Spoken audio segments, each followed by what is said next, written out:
Hello guys, so kali ni aku nak share dekat korang. Let's say lah kalau korang nak further enhance korang punya pengetahuan, korang punya knowledge dekat dalam sim flight.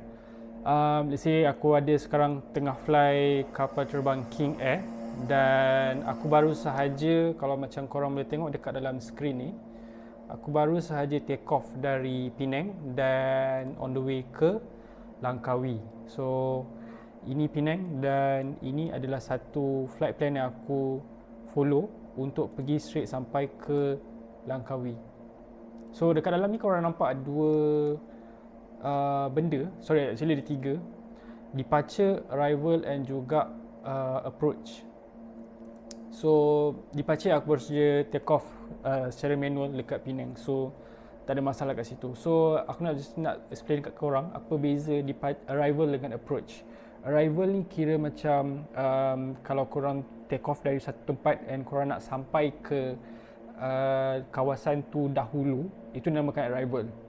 Approach ni adalah untuk further details yang korang perlukan kalau korang nak land dekat runway tu. So kalau macam korang boleh tengok dekat sini, arrival, aku akan check dekat dalam chart yang provided by Civil Aviation. So dekat sini korang boleh nampak ada banyak points, star, and aku sekarang dekat sini sekejap. Standard arrival chart. Okay, so korang boleh tengok dekat sini ada banyak arrival point. So contohnya ada Seagull, ada Tanop, ada Kilim, dan korang boleh gunakan checkpoint ni untuk vector and sampai dekat kawasan itu dahulu. So dalam kes ni aku pakai arrival Dakot. So Dakot ni, dia berada dekat sini. So once aku dah sampai dekat area Dakov, aku akan terus activate approach untuk aku vector sampai ke runway 03. So ini cara untuk aku gunalah untuk fly menggunakan touchscreen ataupun Garmin untuk fly daripada Penang sampai ke Langkawi untuk kes ni.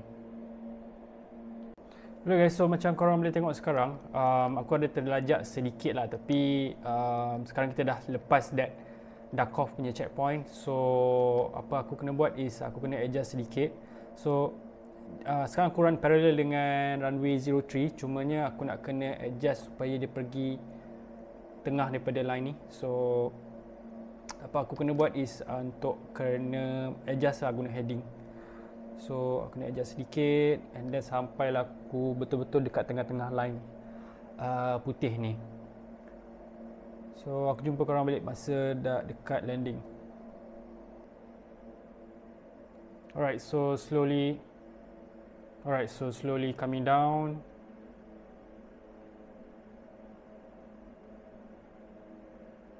And touchdown.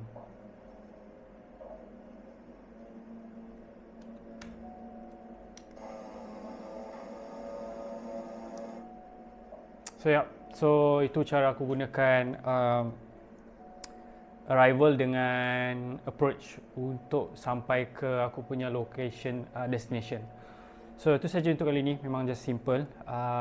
Again, kalau korang berminat untuk beli aku punya throttle control untuk further enhance korang punya simulation on flight sim, aku masih lagi jual and korang boleh PM for details dan aku boleh kasih link for details untuk produk aku ni. So itu saja, see you guys on the next video.